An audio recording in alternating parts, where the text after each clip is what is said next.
Po të punojnë të bëjnë drogor në punë ato s'ka se përmbyt, po të merren masa para prag. Asnjëri i rrezikur. Ran gjithë ato shira tani asnjëri s'u përmbyt vllora. Po patjetër, po morën masa detyrimisht. S'ka dhe përmbyt. Çfarë masa do bëjnë? Unë jam pallat, çfarë do masa do marr pallat. Që kur ndodhi ajo për ujësjellsin, kanë marrë masa shumë të mira.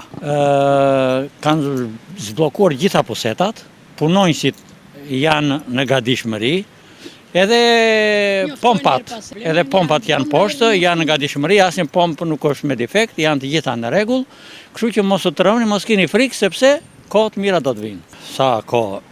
Kur ka shira të mëdha, edhe ka ndodhur, por duke tani kanë marrë masa shumë të forta, mos u tërmni. Duhet të dërgjegjësojnë qytetarët që të mbajnë pastërti, pusetat bllokohen sa herë bie një çikshi, sepse i hedhin pislliqet rrugës, nuk i hedhin te koshi plerave. Të shikosh rrugët janë të tëra të qelbura. Edhe uji kur vjen pastaj bllokon pusetat dhe detyrimisht do mbitet se vlora është fush, është grop. Duhet të bëjnë, nuk diskutoj, po edhe njerëzit duhet të dërgjegjësojnë, jo që të mos i hedhin pislliqet ku të munden. Jo, dorë ka vënë qeveria, ai gjati ka marrë masa shumë të forta për Vlorën. Ja ka bërë 8-2.